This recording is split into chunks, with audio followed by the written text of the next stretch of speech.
Anissé Kane, président du mouvement africain pour la nouvelle indépendance et la démocratie, est décédé alors qu'il était détenu au secrétariat d'État à la Défense à Yaoundé. Arrêté le 24 octobre dans le contexte de la crise post-électorale qui a suivi la présidentielle du 12 octobre, il était poursuivi pour un soutien affiché à l'opposant Issa Chiroma Bakary.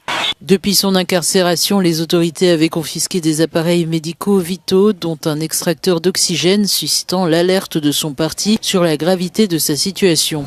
Leader historique de la gauche nationaliste et héritier des luttes indépendantistes, Anissé Kane s'était imposé comme une voix critique et intransigeante. Son décès interpelle sur la nécessité d'éclaircir les circonstances exactes de cette disparition. Alors, pour aller vite, il y avait à déclarer qu'il veut se venger, que je l'ai humilié. Je lui demande officiellement pardon. Il va humilié. Mais qu'il m'oublie alors, qu'il passe au pays, qu'il pense à tout ce qui meurt, faute de soins, qu'il pense à son ex-camarade Abanda Pama, qui est mort faute de soins, Moussigi, faute de soins, il est Lamatou, faute de soins, Diwa, faute de soins. Qui m'oublie? Je lui demande pardon. Pardon les gars, oublie-moi. J'ai mal agi. Mais pense aux autres, pense au pays, pense à ta famille, à tous ceux qui vont trouver cette décision, si elle est prise dans le sens du rapporteur, terrible. Mesdames, Messieurs, chers compatriotes et toutes celles de ceux qui me font l'honneur de suivre les actions de SOS Cameroun Solidarity par ma voix, je vous dirai jamais assez merci pour ce que vous nous apportez au quotidien. Sans vous, nous ne sommes rien et nous ne serons jamais rien. C'est pour cela que je ne manque aucune occasion, ici comme ailleurs, pour vous renouveler nos remerciements. Merci à toutes et merci à toutes celles et ceux qui soutiennent le CCT, le Conseil camerounais de transition. Je vous dirai jamais assez merci. Mes chers compatriotes, aujourd'hui est un nouveau jour. Nous sommes au premier jour de la fin d'année, du dernier mois de la fin d'année. Malheureusement, nous commençons ce premier jour du dernier mois de la fin d'année par une triste nouvelle. La disparition, la mort, l'assassinat de notre compatriote Anissé Kane. On va l'aimer, on va le détester, mais nous allons contester et condamner la façon par laquelle la mort lui a été imposée. Connaissant ses conditions de vie, sa santé est fragile. Je voudrais donc inviter toutes celles de ceux, comme moi, qui se reconnaissent et qui ont eu la grâce de Dieu d'être vivants ce matin, de glorifier Dieu et de célébrer la vie. Parce que sans lui, nous ne sommes rien et nous ne serons jamais rien. Dieu a donné cette grâce et cette bénédiction à Anissé Kane, mais les humains malsains et maléfiques ont décidé de faire le contraire, de lui imposer et d'anticiper sa mort. Comme vous venez de l'écouter, Anissé Kane n'est plus parmi nous. Il ne sera plus parmi nous. Vous n'allez plus entendre parler cette voix qui a fait grandir, avec laquelle certains ont grandi en politique. Anissé Kane, c'est un nom connu. On va l'aimer, on ne va pas l'aimer, mais c'est un nom qui a régné, qui a fait son chemin dans le paysage politique national de notre pays, le Cameroun. Malheureusement, la vie lui a été ôtée, comme vous pouvez le constater, dans tous les médias camerounais, les réseaux sociaux, c'est Anissé Kane. Je vous l'avais toujours dit ici, que un vrai homme politique au Cameroun a 3 positions. 3, pas 2, 3. Il est en prison, il est mort ou il est en exil. Tous les autres, qui sont certainement des très bons hommes politiques, des bons avocats, de très bons activistes, lanceurs d'alerte, au Cameroun, ils vivent, ils ont 2 options. Ou jouer le jeu du régime, ou se taire pour ne pas se faire, pour ne pas être confondu à ce régime. Sinon, vous êtes mort, vous êtes en exil, vous êtes en prison. Ce qui a donc été le cas de notre compatriote Anissé Kane. En observant ce qui s'est passé aujourd'hui, je n'ai pas pu me retenir de me rappeler, de me souvenir de Paul-Éric Kingé. La mort de Paul-Éric Kingé. Il est passé par la case de prison avant de l'exécuter. Ça ne m'a pas empêché de me souvenir là de la période de Manga, passé par la case de prison, empoisonné là-bas et mort aux États-Unis. Je n'ai pas hésité un seul instant de me souvenir et de me rappeler, comme si c'était hier, de la mort de Maître Swap, qui a été également comme ça exécuté à l'hôpital. J'ai pensé avec beaucoup de douleur à mon jeune frère, Bibi Ngota. J'ai pensé à Jules Koumkoum. J'ai pensé, en écoutant, en regardant les messages qui fusent de ça et là, j'ai pensé à Martinez Zogo qui est encore à l'hôpital. J'ai pensé, j'ai prolongé encore, c'est-à-dire mes souvenirs un peu encore récents, pas aussi lointains que ça. J'ai réveillé la mémoire de Jean-Marie Benoît Mbala. Oui, c'est à ça que mes parents qui sont au pouvoir sont réputés offrir la mort.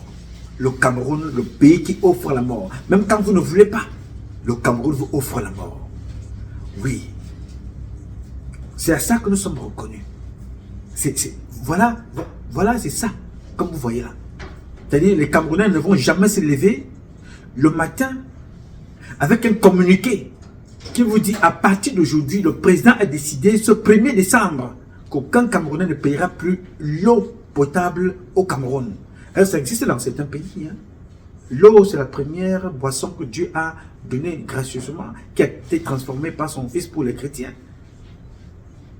Je rêve de ce jour où le président se lèvera, il dira, ok, d'accord, l'électricité provient de l'eau, il faut seulement réguler, et ainsi de suite. À partir d'aujourd'hui, les Camerounaises et les Camerounais ne paieront pas d'électricité.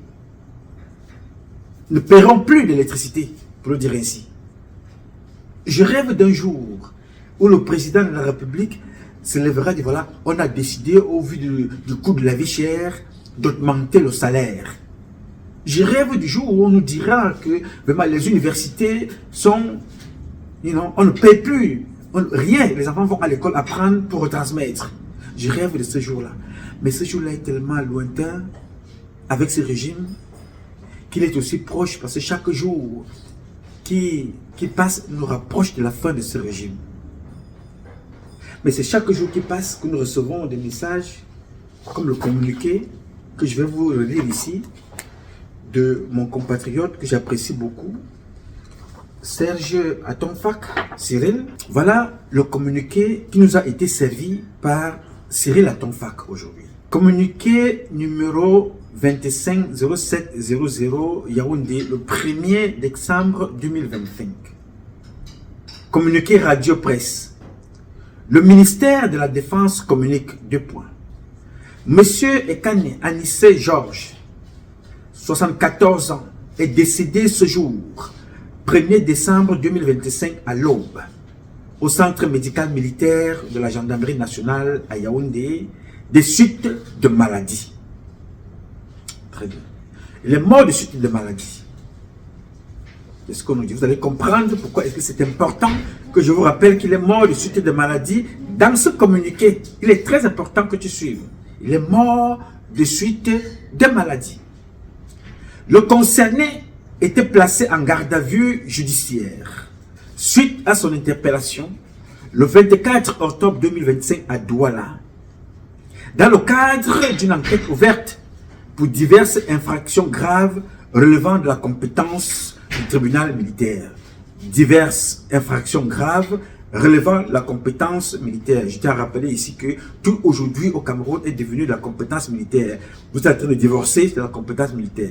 Vous avez fumé une cigarette à une certaine heure de la nuit en route, c'est la compétence militaire. Vous avez dit bonjour à un opposant, c'est la compétence militaire. Vous êtes un homme politique. Vous discutez avec les opposants, ce n'est pas la compétence militaire. Avec les opposants sécessionnistes, ce n'est pas la compétence militaire. Les opposants, les activistes qui tuent, les sécessionnistes qui tuent, les ministres discutent avec eux. Ce n'est pas de la compétence militaire. Mais tu dis bonjour à un opposant, c'est la compétence militaire. Tu es malade, c'est la compétence militaire. Tu divorces avec ta femme, c'est la compétence militaire. Donc tout est devenu de la compétence militaire. Une structure aujourd'hui qui est devenue une arme contre toute personne qui peut se faire sonner une voix différente de celle du gouvernement. La compétence militaire aujourd'hui n'arrive pas à nous dire qui a tué Martinez Zogo. Ça fait 3 ans que le corps dort à la morgue. La compétence militaire, je m'arrête un peu là, n'arrive pas à cesser des hostilités dans le Nozo. Les militaires meurent. La compétence militaire n'a jamais réussi à relever ceux qui livrent les armes là-bas. La compétence militaire n'est compétente que quand elle neutralise les activistes, les hommes politiques, ceux qui ne sont pas d'accord avec le système. Là, le tribunal militaire, la compétence militaire, fait le communiqué.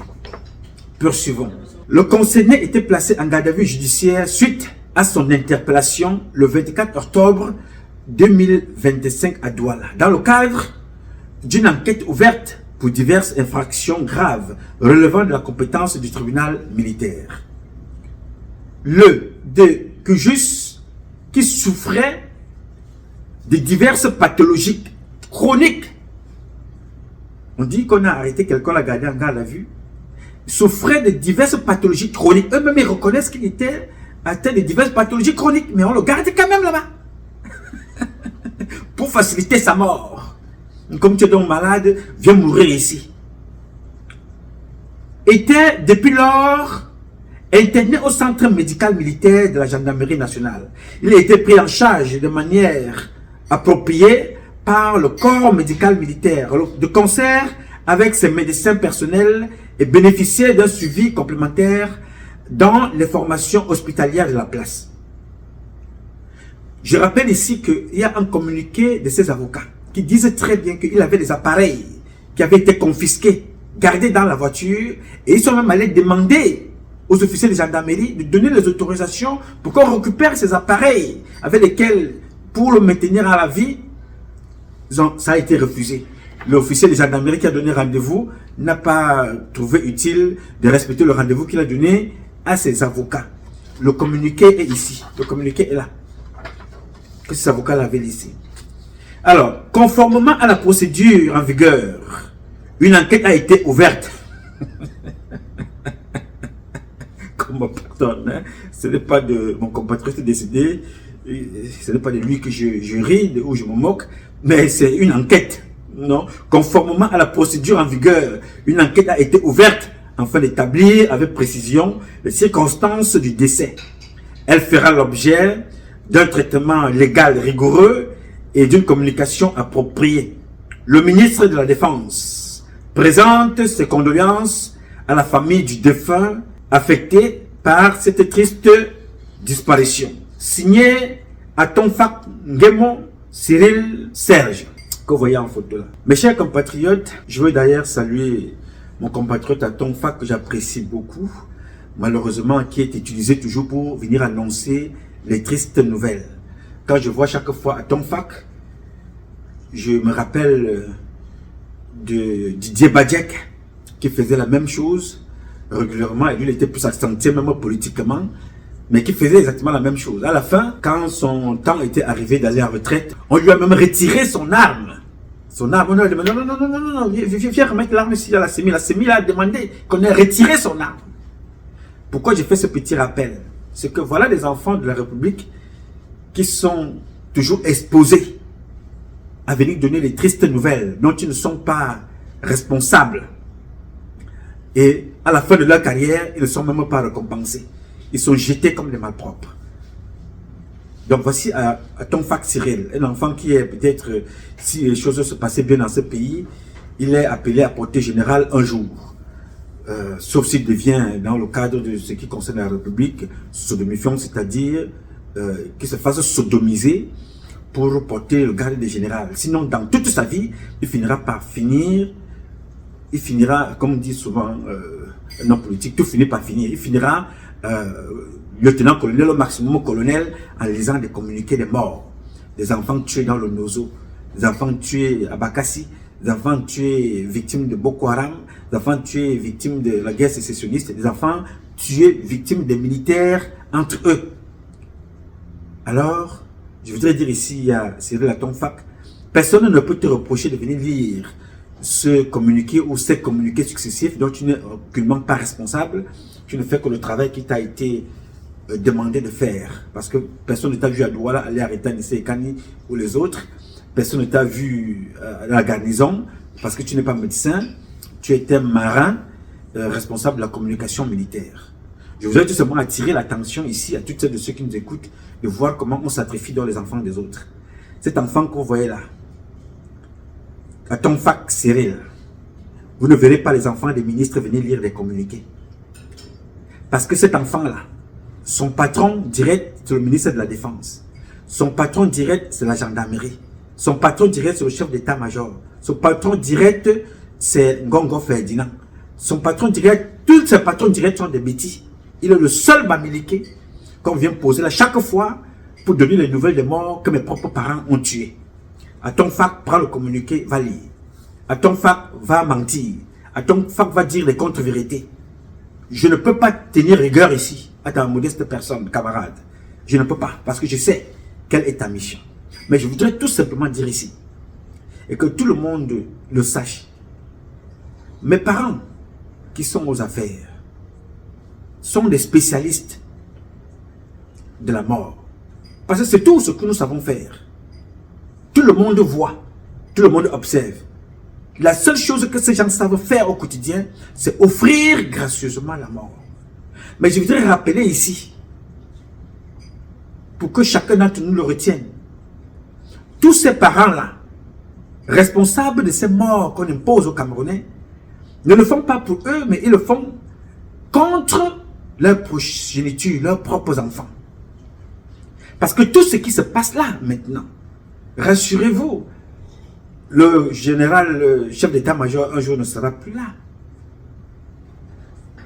Mais il a laissé des enfants que nous connaissons. Toutes ces personnalités-là ont des enfants. J'ai vu notre compatriote ici aux États-Unis qui a écrit un livre. Le titre du livre, c'est « Les pilleurs de la République ».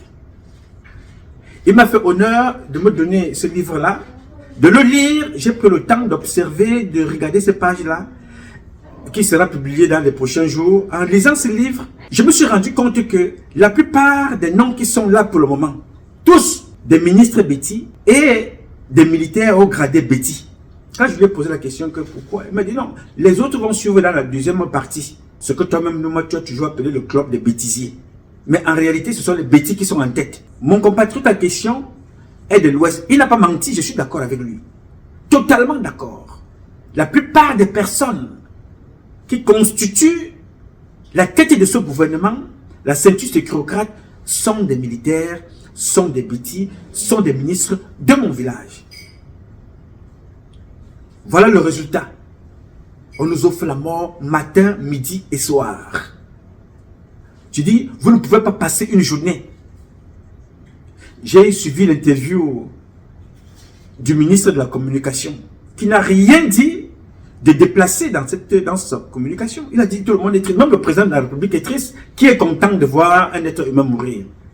La preuve en est que le président de la République lui-même a fait sortir Yves Michel Fosso et il l'a envoyé en Europe. Yves Michel Fosso fait ses affaires alors qu'il est parti pour l'évacuation sanitaire. Mais ici, mon frère Cyril Atonfa précise très bien que notre compatriote Anissé Ekane souffrait de diverses pathologies chroniques. Mais on l'a quand même gardé. Pourquoi ne pas le laisser rentrer chez lui, mettre un bracelet, mettre des policiers devant sa maison si vous voulez vraiment montrer qu'il y a quelque chose. Le président Paul Biya a envoyé quelqu'un marchant sur ses deux pieds, ici, ici, disant qu'il était évacué sanitaire. Il a envoyé un premier ministre qui est en ce moment évacué sanitaire. Il a envoyé tout récemment Yves Michel Fosso évacué sanitaire. On a libéré à Tanganakuna contre l'avis du ministre de la Justice. Libéré à Tanganakuna, nous disant que à Tanganakuna, il a retourné le corps du délit, a été remboursé. Le corps du délit, on parle là de milliards et des milliards. Mais les enfants sont en prison. La justice militaire au Cameroun est devenue un instrument de neutralisation, d'assassinat, pour détruire les carrières et tuer les vies. C'est-à-dire, on choisit celui qu'on doit libérer pour aller faire leurs affaires. Quand ça arrange leurs affaires, on décide de neutraliser, de tuer ce qu'on veut tuer quand ça n'arrange pas leurs affaires. Mais je voudrais vous dire ici, vous savez, aucune condition n'est éternelle. Même le Fils du Tout-Puissant est venu sur cette terre un jour. Il est parti. Son ministère a duré 3 ans. il est reparti. Vous ne serez pas éternel. Mais ce qui serait grave, c'est que vous avez ôté les vies des enfants des autres. Ce sont vos enfants qui en payeront le prix le moment venu. Vous ne pouvez pas nous opposer comme vous le faites là, à nos compatriotes de l'Ouest, à nos compatriotes du Grand Nord, à nos compatriotes des autres régions. Tous les petits enfants bêtis sont opposés aux autres, alors qu'eux-mêmes, ils sont victimes de leurs propres parents qui sont aux affaires. Vous voulez nous laisser porter, endosser derrière notre dos, c'est-à-dire que la cagoule ou bien le manteau des crimes que vous posez chaque jour. Je vais dire ici, aux autres régions, ce n'est pas parce que vous êtes victime que vous croyez que nous sommes bien nantis. Ces gens-là font du mal même à leurs propres enfants. Beaucoup sont là, ils ont vu leurs enfants mourir. Ce n'est pas un problème pour eux, parce qu'ils sont dénués de tout esprit d'humanisme. Ils sont dénués de tout sentiment d'humanité. Ils sont dénués de tout sentiment humain vis-à-vis des autres. Tout ce qui les intéresse, c'est la fonction. Je suis ministre, je suis général, je suis officier. Alors tout ce qui n'est pas d'accord avec moi, tu tapes. Je ne cherche pas à comprendre. Je tue, j'enferme. Il n'y a pas très longtemps, dans les mêmes conditions, vous allez comprendre le parallèle de ce que le ministre a dit. On arrête des personnes comme ça sans consulter. Comme ça là. Et je me rappelle qu'un général a dit ça dans une déposition, dans son échange avec une personne qu'il a passé le temps à exploiter. C'est-à-dire, il fait porter plainte contre cette personne, mais il fait envoyer aussi un message disant que non, ceux qui ont porté plainte à ce procureur ont agi sans consulter. Heureusement que les documents sont là. Les documents sont là qui démontrent sa liaison avec ce magistrat, qui démontrent ses dires avec ce magistrat, et qui démontrent la demande, ses instructions à ses avocats de porter plainte à ce magistrat. Pourquoi je te rappelle ce petit passage qui n'a rien à voir avec Ekani? C'est parce que dans ce passage-là, il parle de consulter. Non, ils ont porté plainte à ce magistrat sans consulter. C'est ce que le ministre vient de dire, que vraiment on arrête des personnes sans consulter, sans se poser des questions. Même le président de la République un jour a vu l'un de ses ministres, Bapes, arrêté alors qu'il était à l'étranger. Quand il est venu, il a demandé qu'on le libère rapidement. Aujourd'hui, pour montrer qu'on est utile à Paul Biya, il faut arrêter des personnes. La plupart des comptes rendus, la plupart des notes de service ne sont là que pour la répression, la torture, les menaces. Si vous êtes sûr de gagner une élection, pourquoi vous voulez pousser les gens à la mort? Vous savez très bien que cet enfant est malade. Il a une santé fragile. Mais arrêtez-le, laissez-le à la maison chez lui. Tenez compte des circonstances atténuantes basées sur sa santé physique. Il est malade, mettez même 20 000 policiers devant sa maison pour montrer que vous êtes des meilleurs ministres, des généraux, des colonels. Quel est notre plaisir là chaque jour de ôter et de tuer des gens comme ça là? Et ça n'a pas arrêté. Avant Anissé et Kane, il y a des enfants qui ont été assassinés, tués par des militaires. Le militaire sort quand ça a dépassé la police, la gendarmerie. Qu'est-ce qui peut dépasser la police, la gendarmerie au Cameroun pour qu'on sorte des militaires avec des chars? On tire sur les enfants. Aujourd'hui, on tire sur les hommes politiques. Oui, ça a été un assassinat. Laisser quelqu'un mourir, non-assistance à la personne en danger. Puisque le message de ces avocats est là. Je n'invente rien ici. Voici le message de cet avocat. Le message explique. Ce message de cet avocat explique tout ici à l'intérieur. Le message explique très bien. Le message est adressé, monsieur le colonel du commandant de légion de gendarmerie du littoral, Otolo. Toujours le même. Voilà Otolo. Le ministre, le patron des gendarmes, c'est Gala Setoba, le Petit Benanga. Le commandant de la deuxième région militaire à Douala, Ngolongoma, celui qui a sorti les chars, Petit Benanga. Le ministre de la Défense, Petit Benanga. Mais c'est lui qui vient vous lire le communiqué, le jeune qu'on a envoyé là, lui, il vient lire un communiqué qu'on lui a donné, à Tom Fac. Quelles sont les missions des gendarmes? Quelles sont les réelles missions des gendarmes? Est-ce qu'il est obligé que quand on a automatiquement arrêté quelqu'un, il faut l'incarcérer? On a souvent arrêté quelqu'un pour empêcher que quelqu'un soit lynché. On garde quelqu'un 48 heures le temps de faire on te renvoie sur toi avec des conditions qui accompagnent normalement une restriction, une garde à vue prolongée, ou alors une détention, on appelle ça comment dans le droit, vous qui êtes les avocats là, et non, une liberté conditionnelle, quoi. On te laisse, on te dépose chez toi avec un bracelet au pied, il y a tout. Mais nous aujourd'hui, dans notre pays, la justice est devenue une caisse de résonance qui répond sur deux options. Respecter que l'ordre vient du cabinet civil ou bien du secrétariat, ou alors ta décision repose sur ton comptoir commercial. Pour libérer, il faut payer. Personne ne s'attarde plus sur le droit et les libertés des personnes. Un monsieur de 74 ans. Alors, comment trouvez-vous les munitions, des armes chez quelqu'un, alors que vous êtes des spécialistes, nous dit-on, le Cameroun est l'un des pays les plus renseignés, et vous attendez seulement le jour des élections pour aller arrêter une personne avec des armes à la maison. Ça veut dire qu'on doit virer Galax et Toga. On doit virer tout ce monde-là. Toute cette chaîne-là, elle doit être balayée. On ne peut pas faire monter des fausses preuves d'armes contre son propre peuple. Si on le fait contre son peuple, que feriez-vous contre les terroristes? Voilà des gens qui manquent totalement d'humanisme.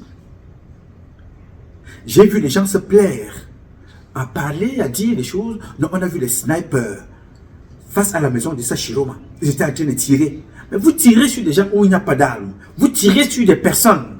Votre propre peuple, vous êtes appelé à protéger. Vous tirez sur eux. Et c'est normal. On est ministre de la gendarmerie. On est ministre de la police. C'est normal. Moi, je n'arrive pas à comprendre. La justice, pour votre information, vous qui aimez toujours vous inspirer ce qui se passe ailleurs, les magistrats ont enfermé un président en France. Les magistrats sont restés comme ça, sont assis, ils ont regardé un dossier. Donc les révélations, en grande partie, venaient des journalistes, des lanceurs d'alerte, des investigations des journalistes, pas des policiers et des gendarmes. Une enquête a conduit un président en prison.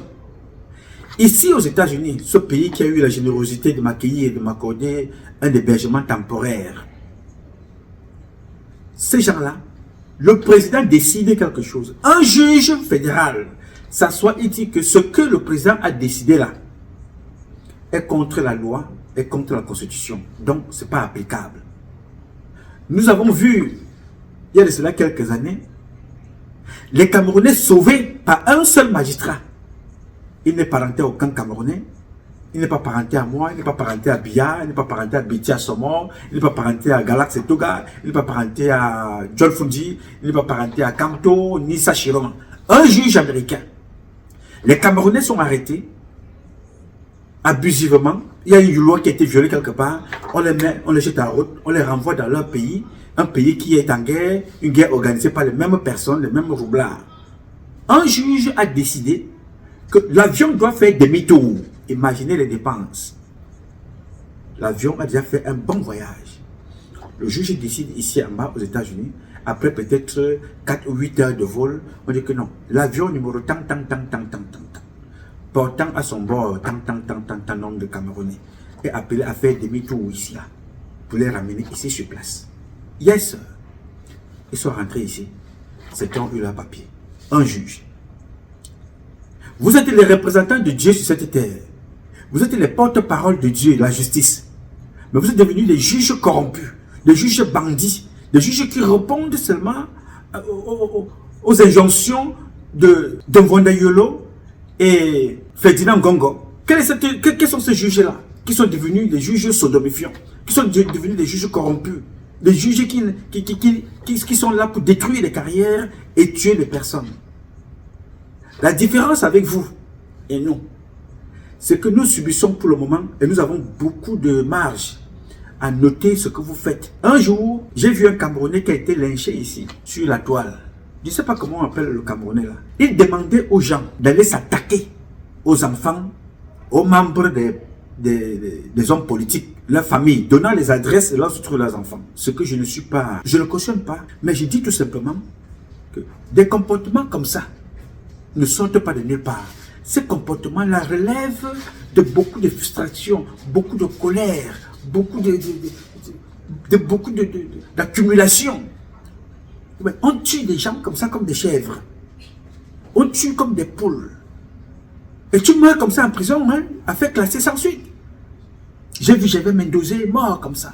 J'ai vu Fordidam, j'étais en prison comme ça. Parce que les gens veulent montrer au président que voilà, on a neutralisé ceux qui te dérangent. Que dit le président de la République lui-même? Il dit quoi? Parlant de ce qu'il veut qu'on retienne de lui.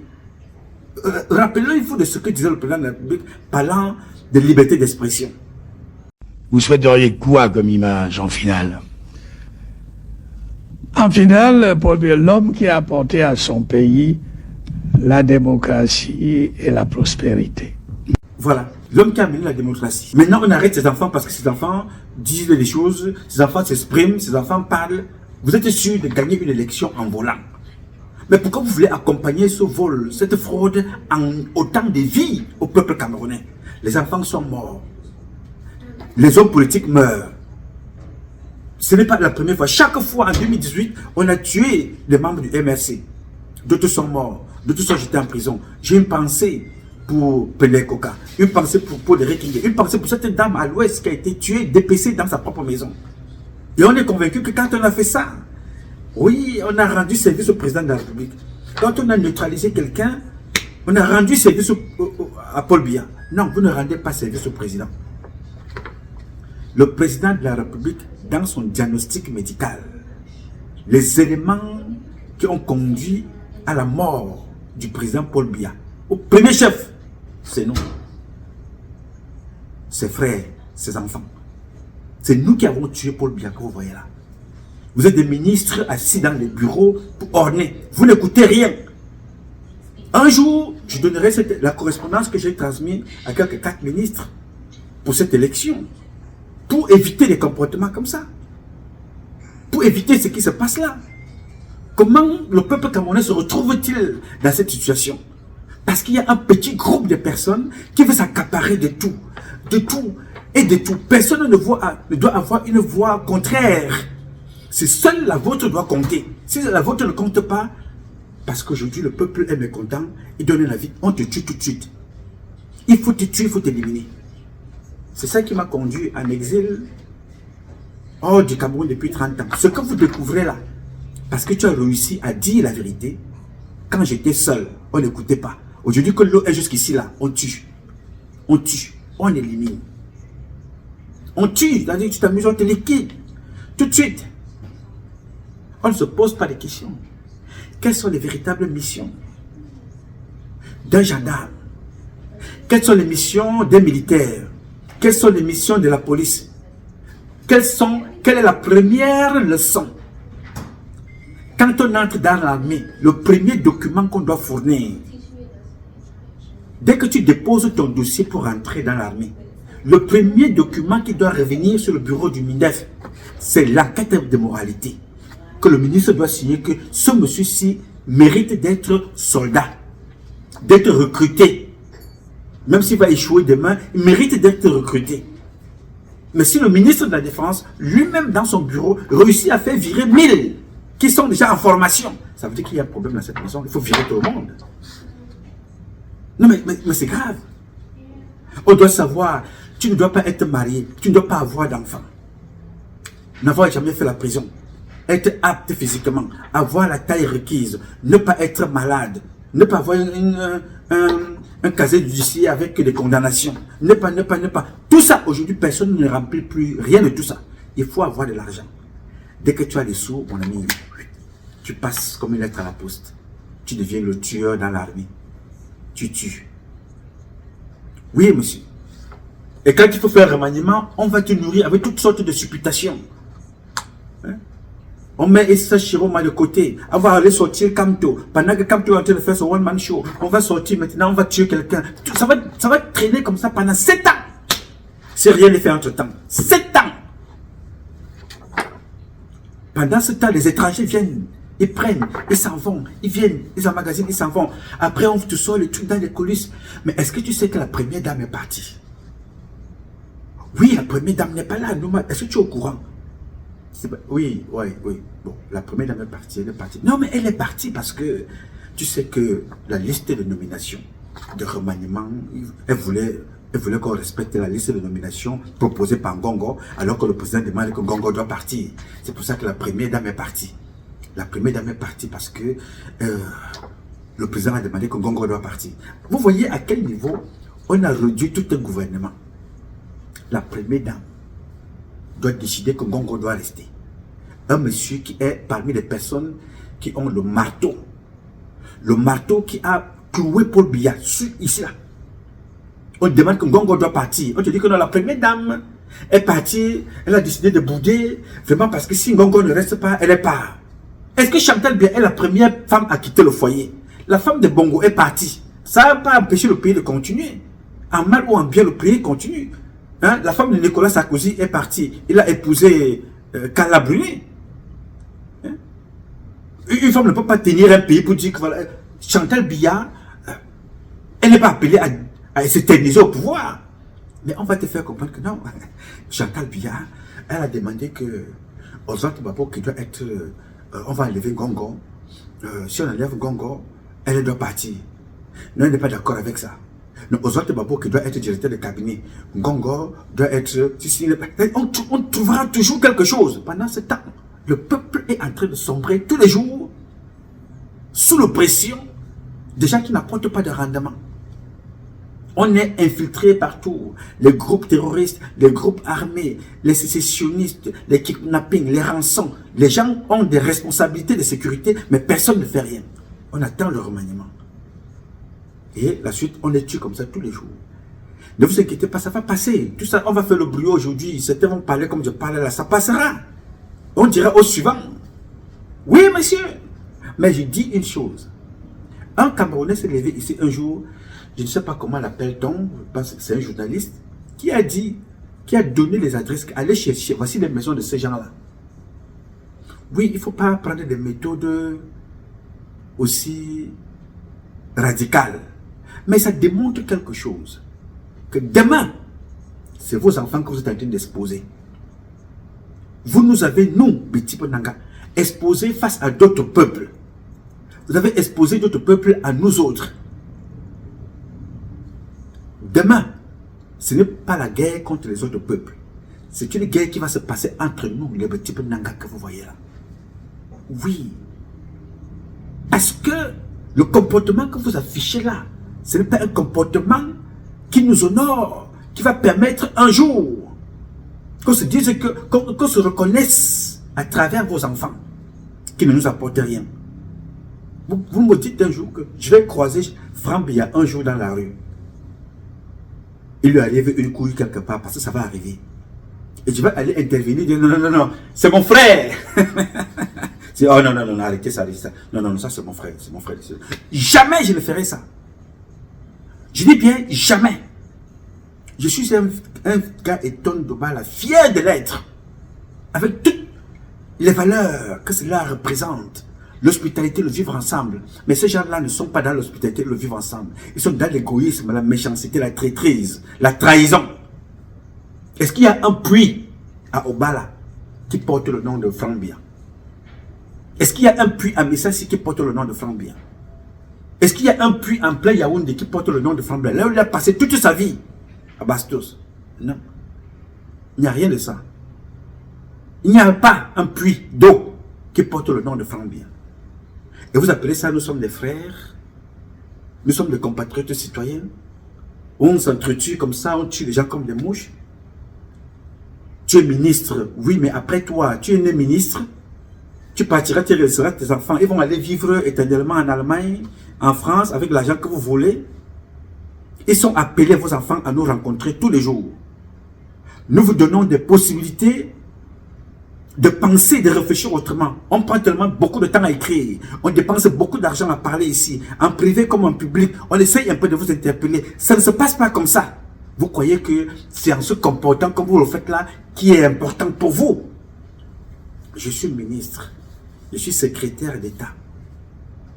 Monsieur, le patron de Galaxy et Toga s'appelle Betty Assomo. Il doit ramener ce monsieur-là en ordre. Que monsieur, ce n'est pas l'émission de la gendarmerie. Il n'y a pas très longtemps, ici, ils sont allés arrêter le jeune Mbapou Parfait dans sa maison. Ils connaissent son état de santé. Comme dit ici dans ce document, le jeune frère à ton fac Cyril Serge. Il dit très bien que Ekani souffrait de diverses pathologies chroniques. Vous le connaissez ça. Il dit ça ici. La même chose Ils vont prendre Parfait Mbapou chez lui à la maison. Il y a 3 semaines là. Hein. 3 semaines, il y a 3 semaines encore. Ce n'est pas là où il était enfermé, non. Il y a 3 semaines là. L'autre imposteur de la sécurité militaire, un type qui ne sait absolument à rien du tout. Il va récupérer Parfait Mbapou. Tabasser. Le prennent, vont continuer avec lui quelque part du côté de l'Assemblée. Vont le parquer là-bas. Je ne sais pas si vous comprenez le truc. Ils arrêtent le gars chez lui à la maison. Et quand je pense qu'on l'a arrêté dehors, Mbapou, on le prend chez lui. C'est un enfant qui a la mobilité réduite. C'est-à-dire qu'il ne marche pas. Il est sur une chaise roulante. Tabassé. Sérieusement tabassé. Il faut le tabasser. Pourquoi?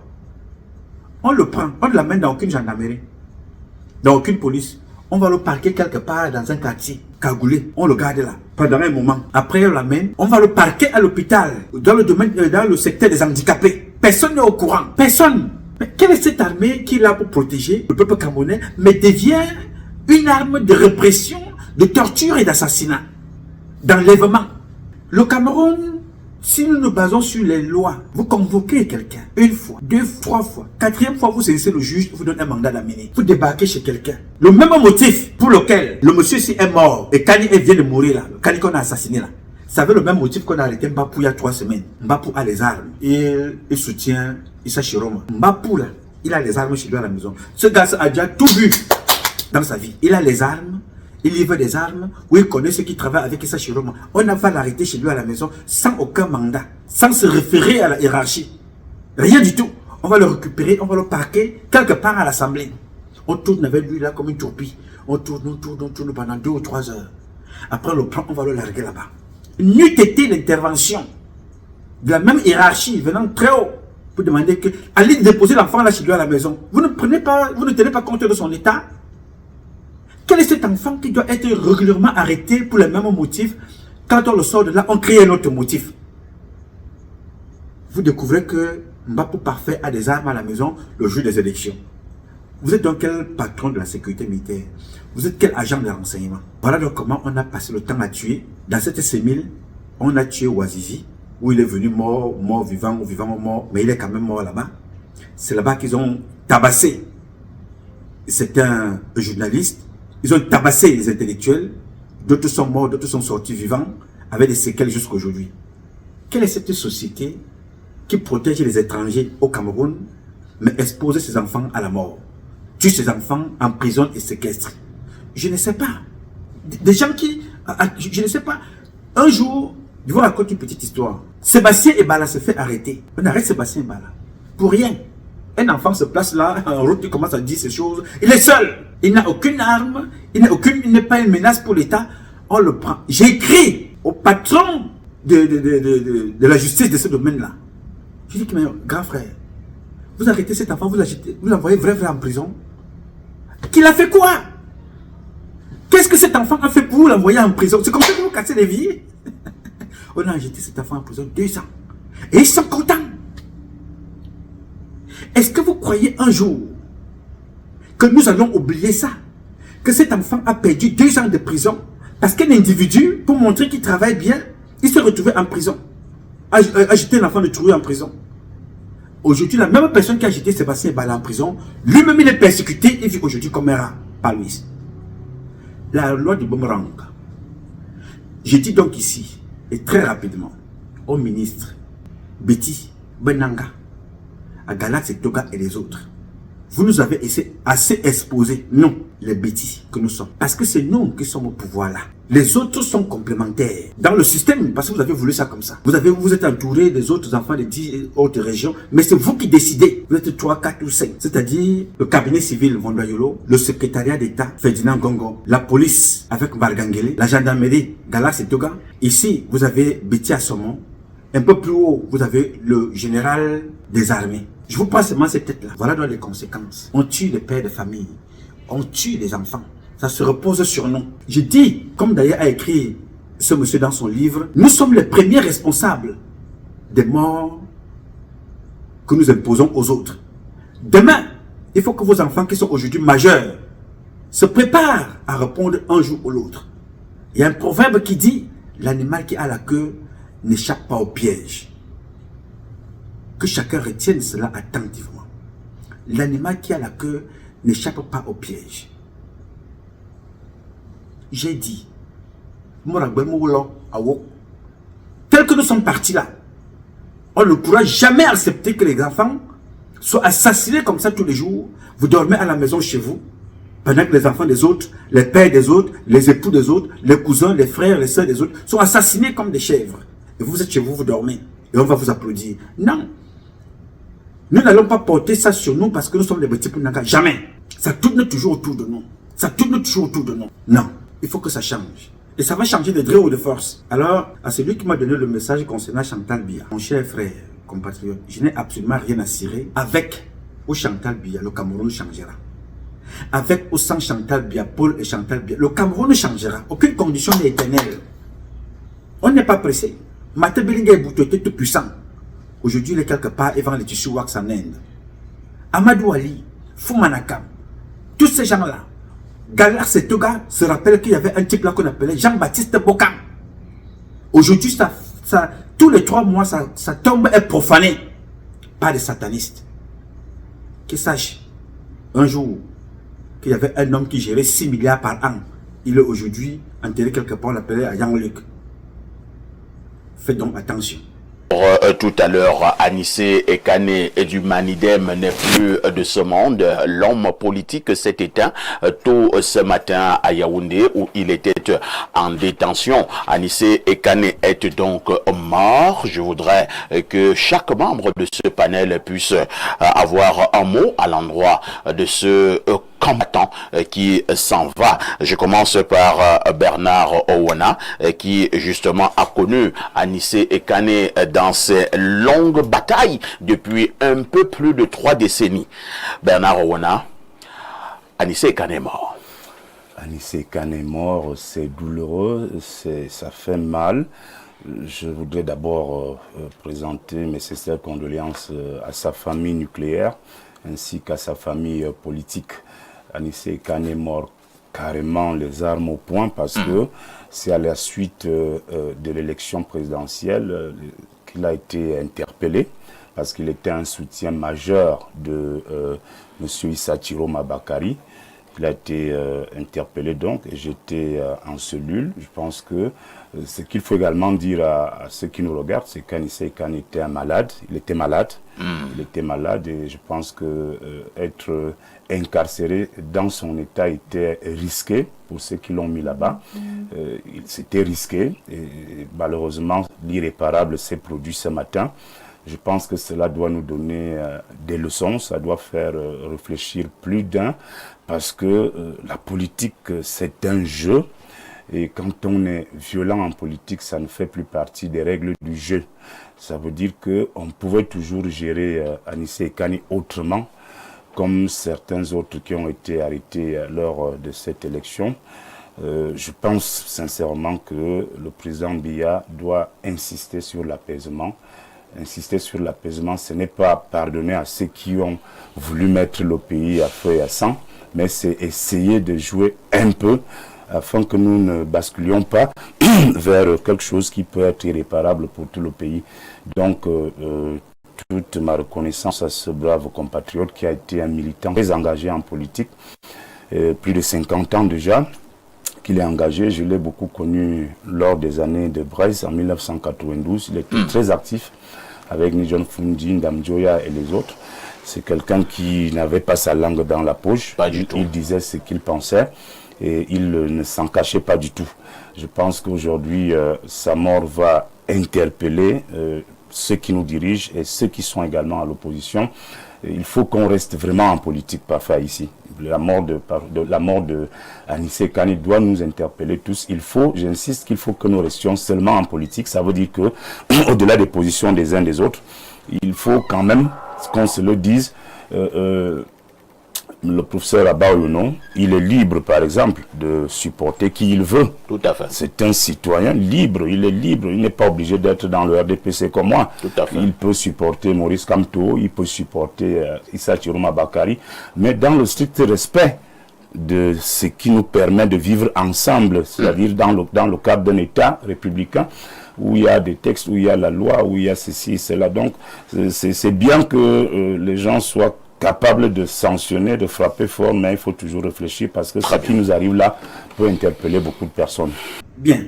Vous avez écouté notre compatriote Bernard Ouna. Je vous ferai écouter également les autres à la fin de cette publication, qui parlent de faisons la politique. Demandez aux gens de faire la politique. Mon cher frère et cher aîné Bernard Ouna, que j'apprécie, que j'écoute beaucoup, au Cameroun, les gens ne font pas de la politique. Non. Les gens sont là pour l'entretien de la pensée. Ils ne pensent pas pour le développement, l'amélioration des conditions de vie du peuple, comment répondre aux aspirations du peuple camerounais. Non, ils pensent la pensée. Donc, tous les actes sont posés pour jouer les intéressants aux yeux du président de la République qui n'envoie personne aller tuer personne. Personne aller tuer personne. La preuve est que le Paul Biya a demandé que Issa Chiroma rejoigne son gouvernement. 3 fois ministre. N'est-ce pas? Qui rejoigne le gouvernement. 3 fois ministre. Mais je vais vous dire que Paul Biya a plus d'ennemis dans ce propre gouvernement que ceux qu'on veut nous faire croire à la personne de Issa Chiroma. Les gens ne font plus de la politique, mon cher frère Bernard Ouna. Les gens font dans des règlements de compte. Dès que tu as un poste, il faut tuer toute personne qui peut être en désaccord avec toi. Tu vas appeler les gens Moulinex. Tu te dis appeler, tu te fais appeler Moulinex. Tu te fais appeler Moulinex pour broyer tes propres frères. C'était le langage qu'on attendait au temps de Hitler même. Je pense que lui, il avait même encore une autre idéologie. Nous sommes plus dangereux au Cameroun que Hitler. Plus dangereux que ce que faisait Hitler. On tue les nôtres pour le plaisir de tuer. Et on passe. Et la vie continue. C'est-à-dire que ça ne se pose pas de questions. On est ministre pour la posture d'être ministre. On est ministre pour le prestige. On n'est pas ministre pour la compétence, pour son expertise ou pour son parcours académique. On est ministre parce qu'on a donné l'anus. On est ministre parce qu'on a sacrifié l'un des siens. On est ministre parce qu'on appartient à des cercles sataniques. C'est l'autre qui écrit, ça c'est écrit ici. Méditation de prison. C'est-à-dire, il y a un passage qui attire toujours mon attention ici. Là. Je ne vais pas vous reprendre tout le texte. Parce que si je me permets de prendre tout le texte, je reviendrai au début où ils disent « Boire tout frais du sang humain ». C'est particulièrement excitant pour les caprices des démons. Lassé de langoureuses divines, sirènes, trop exigeantes et jalouses, l'on se fait incube pour priver de leur virginité des nymphètes aussi lascives que naïves. 2 points. Cela procure de la jouvence à perpétuité, pratiquée comme rituel de purification et d'allégeance. L'homosexualité, virgule, c'est une haute distinction discriminatoire pour l'honorabilité de la confrérie supposée prestigieuse. Point. Engagé en astral, des combats nocturnes, épiques et suicidaires sur des avions tapis volants, bourrés de missiles incendiaires, l'ennemi redouté ne s'éliminant que de nuit. Vous comprenez?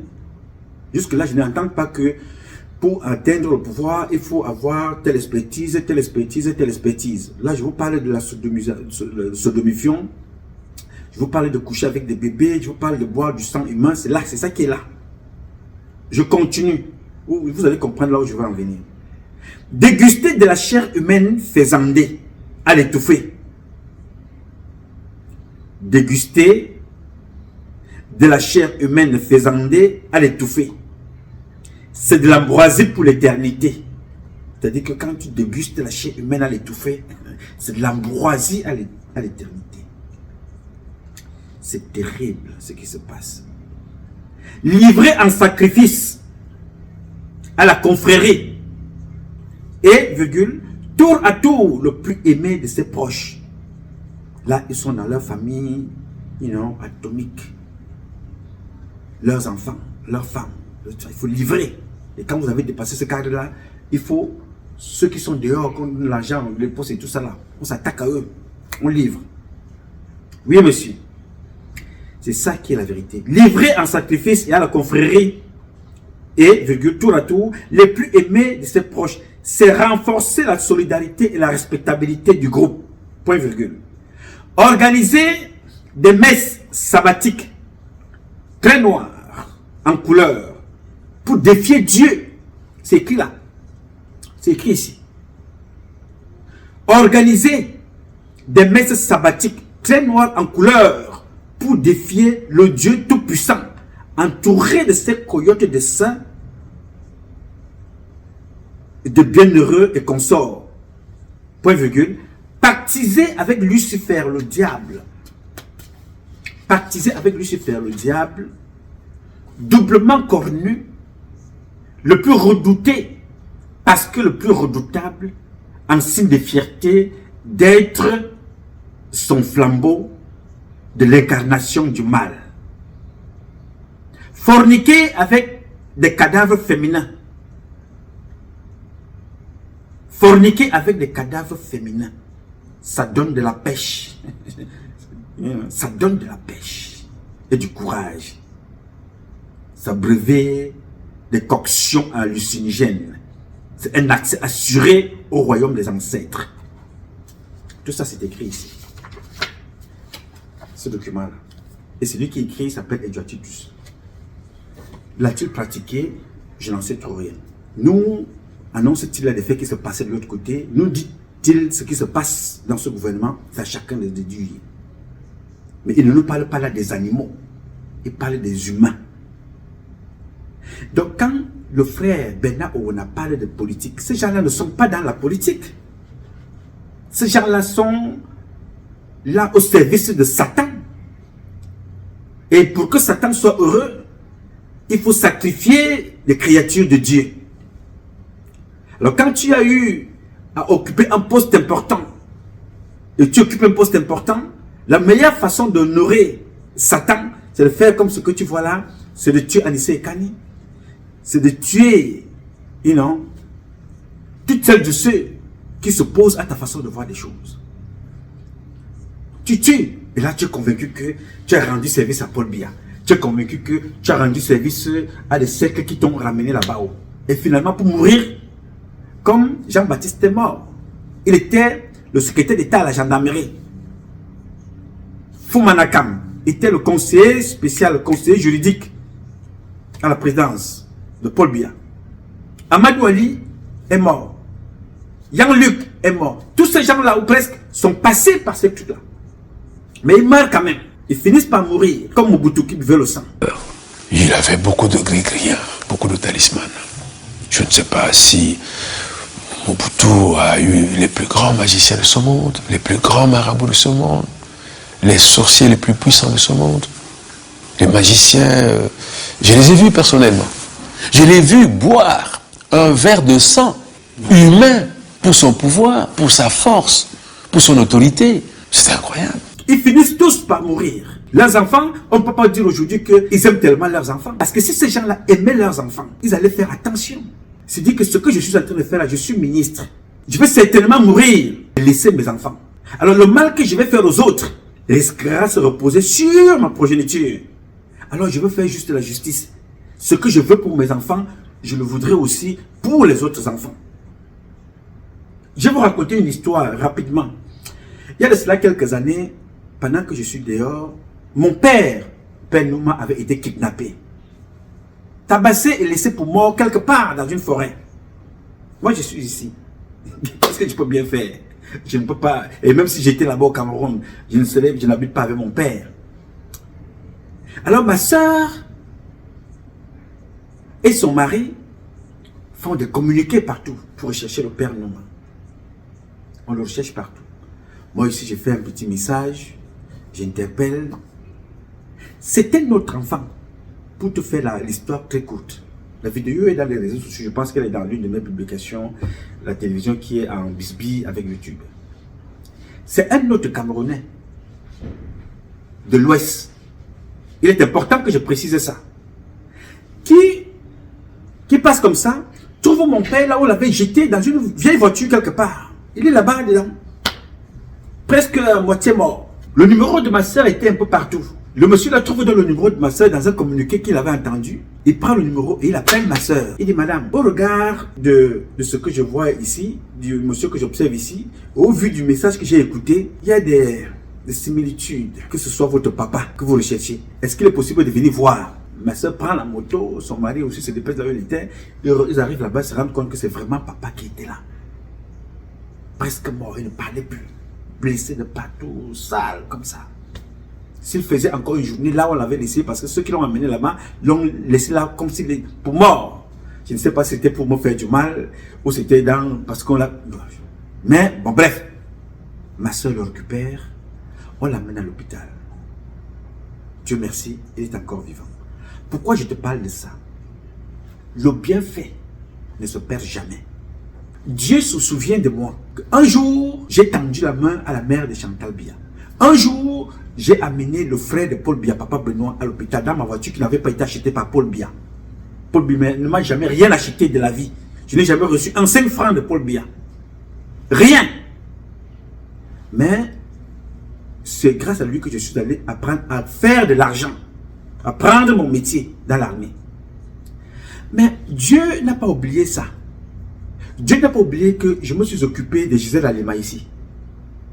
Dieu n'a pas oublié que j'ai porté un dossier ici d'une maman que je n'ai jamais vue appeler Juliette Edouard, 73 ans, assassinée par Martin Belengue Boutou. Dieu a donc inspiré un autre enfant que je n'ai jamais rencontré, qui n'est pas de ma famille atomique, qui est de ma famille nationale, d'aller retrouver où était caché mon père, là où on l'avait abandonné, pour le laisser pour mort. C'était enfant de l'Ouest là, que ma soeur a rencontré. Quel que soit ce que j'avais pu donner à cet enfant-là pour lui dire merci, ça ne peut jamais donner, remplacer la vie qu'il a permis à mon papa, le nombre d'années qu'il a engrangé entre-temps. Le bienfait ne se perd jamais. Tout se paye, y compris le mal. Si j'étais donc un très mauvais garçon, on m'aurait appelé pour dire que voilà, nous, on a retrouvé ton père mort là-bas, fait le deuil, va chercher le corps, voilà, mon père serait mort depuis presque pratiquement. Ça fait peut-être 10 ans cette affaire. 10 ou 15 ans comme ça, c'est quelques années. Alors je dis ça parce que le mal que vous, certains des parents au pouvoir, vous faites, même à vos propres enfants, vous sera retourné. Souvenez-vous comment Christian Tchoumi est mort. Souvenez-vous, son corps avait été souillé, exposé, nu. J'ai la vidéo ici. Souvenez-vous de Jean-Baptiste Bokang. Même dans sa tombe, il a été persécuté. Alors souviens-toi, toi le ministre, tu as des enfants. Souviens-toi, toi le gouverneur général. Souviens-toi, toi le commissaire. Souviens-toi, secrétaire d'État. Souviens-toi, monsieur le secrétaire général. Souviens-toi, monsieur le conseiller spécial. Souviens-toi, monsieur le directeur de cabinet. Souvenez-vous, tout ce que vous faites aux Camerounais vous sera retourné. Paul Biya n'a plus rien à perdre. Parce que vous croyez faire du mal à Paul Biya, vous avez déjà trop fait. Il n'a plus rien, c'est Dieu qui regarde. Mais nous autres là, nous n'allons pas accepter ce que vous faites là. Voilà un type de 50 ans que vous tuez comme ça. Mon grand-père m'avait dit, partout, si tu trouves une bagarre quelque part, quelqu'un t'attaque, fuis. Même si tu es fort, fuis. Une femme t'attaque, fuis. Parce que tu ne sais pas. Certaines personnes ont été tuées depuis. Il ne faut pas qu'ils viennent mourir entre tes mains. Voilà ce que le ministre va porter entre ses mains. C'est lui le patron des gendarmes. C'est lui le patron de Galaxy Setoga. Mais il est facile pour demander à d'autres d'aller se faire arrêter, d'aller se faire livrer quand il s'agissait de Maxime Koueko. Mais il faut aussi taper sur la table pour dire, monsieur Galaxy Setoga, ce n'est pas comme ça. Mais plusieurs responsables ne peuvent pas faire ça. Parce qu'on va te faire comprendre que, mais moi, Coco, je connais comment tu as été nommé. Moi aussi, je connais comment tu as été nommé. Nous connaissons tous nos patrons, donc tu ne me donnes pas d'ordre. Alors que partout, il y a la hiérarchie. Mais dans le cas du Cameroun, il n'y en a pas. Parce qu'on ne tient pas compte de l'expertise, du parcours, du savoir-faire, de l'expérience. Non. Chacun a son réseau aristocratique. Il faut lire. Quand le livre de ce garçon va sortir, vous allez écouter ce qu'il dit à l'intérieur. Vous allez voir les biens des gens qui sont listés dans ce livre-là. C'est un livre comme ça. La plupart, d'abord, premier parti qui me dit, ce sont mes propres frères, c'est là de là. Donc, je vais conclure ici en disant, tout ce que vous voyez faire là, au Cameroun, les membres du gouvernement sont informés de ce qui se passe chez nous. Parce que les Camerounais informent, ils écrivent publiquement, en privé, en utilisant des voix annexes et connexes, ils sont tous informés. Je suis témoin. J'écris à la présidence tous les jours. J'écris à certains ministres tous les jours pour leur dire, faites attention. Nous ne vivons pas comme ça. Je garde les courriers. Je fais des voices. Je mets à leur disposition. Aujourd'hui, on voit dans les réseaux sociaux, le ministre René Sadi, qui est indigné que son ami ait été tué comme ça. Que si j'avais été là à la gestion, j'aurais géré ça peut-être autrement. 50 ans. 50 ans, les gens qui portent même la voix de la contradiction, c'est-à-dire de l'opposition, 50 ans, vous le faites tuer comme ça. Qu'est-ce qu'il avait? Qu'est-ce que vous allez respecter dans ce pays? On ne respecte pas les bébés, on tue. On ne respecte pas les femmes enceintes, on tue.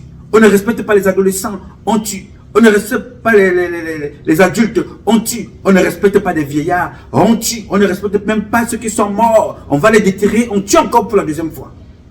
Les vivants alors, on les empoisonne, on s'auto-empoisonne avec des produits frelatés. Et tout ça, tous ceux qui ont le contrôle de ce que je dis là, sont les petits Benanga. Et ils posent tout ça sur la tête de Paul Biya. Je suis ministre, je suis secrétaire d'État.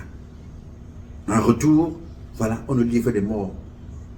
Chaque jour, mort d'enfants, Matisse. Chaque jour, mort d'enfants poignardés. Chaque jour, mort d'enfants tués. Chaque jour, un papa a été tué. C'est-à-dire, tout ce que les petits Benanga que nous sommes, nous livrons, c'est ce que nous avons donné à Paul Biya. Qu'est-ce que Paul Biya nous a fait de mal pour lui offrir un tel spectacle? Vous nous opposez aux uns aux autres. C'est le combat des réseaux sociaux. Dès que vous ouvrez les réseaux sociaux, ce n'est pas la pensée. Ce n'est pas développer, ce n'est pas recruter, ce n'est pas chercher à réconcilier, ce n'est pas à unifier, non. C'est non, vous avez fait ceci, vous êtes au pouvoir, vous n'avez pas fait ceci, vous êtes les Bamileke, vous êtes les Bétis, vous êtes ceci, cela, vous êtes... Voilà, toute la journée, ça va durer comme ça 7 ans. Et nous repartons là, prochainement, ce n'est plus ni à Tangandji, ni Sachiro Maké serait candidat, peut-être ce sera pour la Tangandji, non, ce n'est plus le bon diable ou le mauvais diable, ce sera l'excellent diable. Voilà à quoi on a réduit le peuple camerounais. L'esclavage pur et simple. Le cerveau a été nettoyé au Karcher. On ne pense plus. Toute personne qui tente de penser, on t'exécute. Tout de suite. Là, on a rendu service. Oui, monsieur. Mais ça ne va pas durer pour longtemps. Chaque chose a une fin. Aucune condition n'est éternelle. Je ne me fatiguerai jamais. Je dirai toujours ce que j'ai à dire, dans le respect des valeurs qui sont les nôtres. Je ne suis pas ici pour indexer, pour salir, pour nuire, pour détruire. Je suis là pour réveiller les consciences. Je le fais depuis 30 ans. Dieu merci, depuis que je fais ça, j'ai dit, c'est ce qui se passe, ce que je dis qui se passe tous les jours. Les victimes se comptent et personne n'apprend rien. Donc, chacun d'entre nous prenne ses responsabilités. Le moment venu, nous serons tous responsables devant Dieu. Ça s'écrit à partir d'aujourd'hui. L'histoire de chacun. Et que chacun prenne ses responsabilités le moment venu. J'ai dit. Alors, je vais une fois renouveler mes condoléances à la grande famille des opposants, au peuple camerounais. Nous avons des Camerounais enterrés partout. Ceux qui ont été tués par des Blancs en Suisse, ceux qui sont enterrés à Guinée-Conakry, ceux qui sont enterrés au Sénégal, ceux qui sont enterrés dans notre propre pays. Peut-être beaucoup d'entre vous ne savent pas qu'il y a un Camerounais qui est enterré à Roissy-Charles de Gaulle. Vous ne savez pas ça, n'est-ce pas? Il y a un citoyen camerounais enterré à Roissy-Charles de Gaulle. Voilà toute notre vie. Après ça, on va nous distraire avec le football. Voilà encore une autre incongruité. C'est-à-dire qu'on réussit à élever ceux qui ont échoué. Tu veux parler, on te tue. Tu connais qui je suis, je te tue, je te mets en prison. Tout ça, c'est sur la tête de Paul Biya. Et les gens qui sont capables de réguler tout ça, personne ne parle. Parce que ce n'est plus l'expertise qui joue son rôle. C'est le réseau de chacun. Le réseau, pas le réseau des valeurs, pas le réseau des mathématiciens comme à Tangana, pas le réseau des intelligences. Les réseaux des aristocrates s'opposent entre eux. Le résultat, on vous livre des corps sans vie. Ceux qui meurent dans les eaux de Lampedusa vont chercher ailleurs, ceux qui sont en abondance dans leur propre pays, le Cameroun, vont mourir dans les eaux. Ceux qui meurent dans leur propre pays parce qu'ils ont parlé que nous souhaitons le changement, on les tue. Ceux qui essayent un peu de résister, on jette en prison.